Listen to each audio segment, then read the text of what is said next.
Okay, so Vic Fangio literally just said the Eagles' 2023 defense was not good and he's here to change it. Plus, Dallas Goedert in Nashville with two of the best tight ends in the NFL working on his craft. That's not all. Should the Eagles still be in the market for a wide receiver? They're linked to a former top 5 pick. And who's going to be the first rookie DB to get meaningful playing time? What is going on, everybody? I go by Philly Mike, and this is the Philly Talk Podcast. And today, as always, we get a lot to get into. But before we do that, Eagle Nation, if you rock with the content, hit that like, subscribe to the channel, and turn on that notification bell so you don't miss the videos. So today makes it official. We have 5 weeks until the Eagles get back on the field for training camp. That's when we're going to learn a lot. So give me a hot take in the comment section about training camp. It could be anything, something we talked about, or something nobody's mentioned. I'm dying to read them. They can inspire videos for the next 5 weeks. As for 3 Philadelphia Eagle tight ends, Dallas Goedert, Albert O, and CJ Uzomah, they are in Nashville, Tennessee this week, getting some extra work in with some of the best in the league at tight end university. It's good to hear Dallas Goedert is out there putting in the extra work, but he brought Albert O and CJ Uzomah.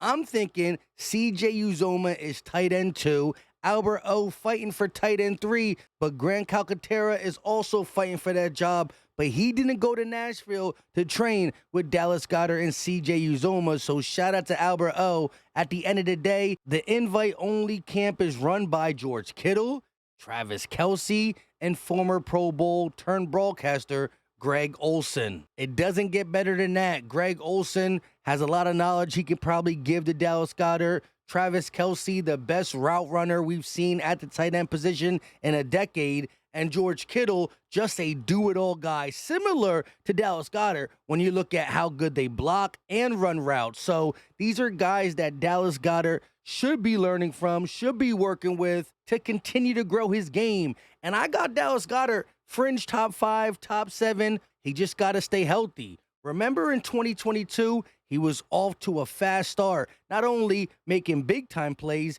but he was top 3 in the NFL at yards after the catch. Why do I bring that up? Because one of the things that Dallas Goedert said about Kellen Moore's system makes me think he's going to be in line for a lot of yak. Dallas Goedert said there will be quick throws to the tight ends. You can also see running backs leaking out the backfield after the ball snapped and becoming first reads. So get the ball out of Jalen Hurts' hand quick, get it to their skill positions, and let them do what they do best. And like I said, 2022, yards after the catch, Dallas Goedert was a monster. Saquon is going to be a monster. AJ can do it. So there's so many weapons that does hinder Dallas Goedert's production, but under Kellen Moore, I think we're going to be a lot less predictable, and a lot of the defenses are going to forget about Dallas Goedert when you got A.J. Brown, Devontae Smith, and Saquon Barkley on the field. That being said, short dump-offs, some play action, 12-man personnel,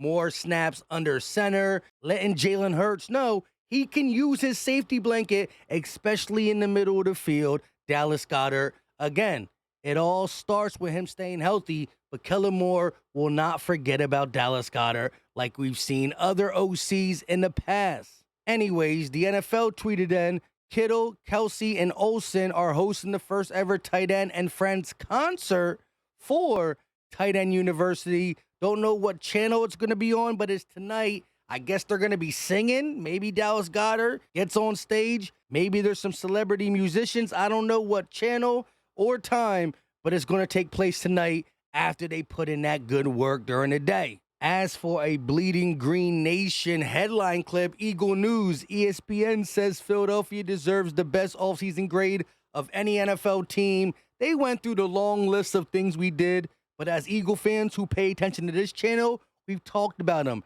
time and time again. C.J. Gardner-Johnson, Saquon Barkley, Devin White, small moves like Tyler Hall, Zach Bond, Mekhi Becton, the 2024 draft, which included the top 2 DBs in the NFL. There's no team that deserves a better grade for the entire offseason than the Philadelphia Eagles. However, it still might not be done. So hold the grade. Another article that popped up right underneath this was Eagles could take a chance on a former top prospect to fill biggest roster hole. When I read this, I was like, what position and who are we talking about? The article stated the Eagles were looking for a wide receiver. They did get Paris Campbell, but could still need more competition. If this still is the case, the Eagles should target former first-round draft pick Corey Davis. He hasn't appeared in a game since 2022 after retiring in 2023, but it sounds like he wants to make a return to the field. All I know is Corey Davis was the 5th overall pick in the NFL draft to the Tennessee Titans,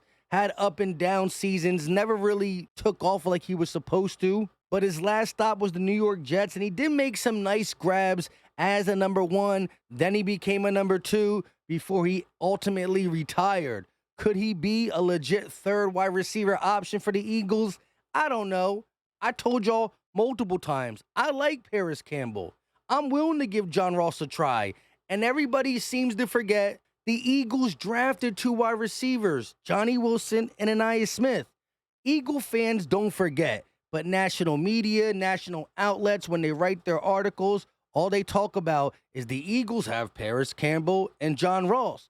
No. We got 4 wide receivers going for the wide receiver 3 spot. And although Johnny Wilson didn't play as much in the slot as the other 3, he can still do it. We've seen clips at Florida of him in the slot, whether it's in the red zone or outside the red zone. Yes, he's more of an outside guy and he got some things he got to develop. Cool. We have time to develop him because we got guys in front of him who are dogs, right? AJ, Devontae, even Goedert as a pass catcher. So we don't got to force him. But between Paris Campbell, Anais Smith, and John Ross for the true slot, I like what we have. So there's no need to sign a receiver in my eyes. Would I be mad if we signed Corey Davis? No. But I did tell y'all in the live stream and a couple times, Howie Roseman got $25 million in cap space. He's only going to go into the season with 10, 11. We will make a move. I don't think it's us signing a guy unless during training camp someone that we like gets cut.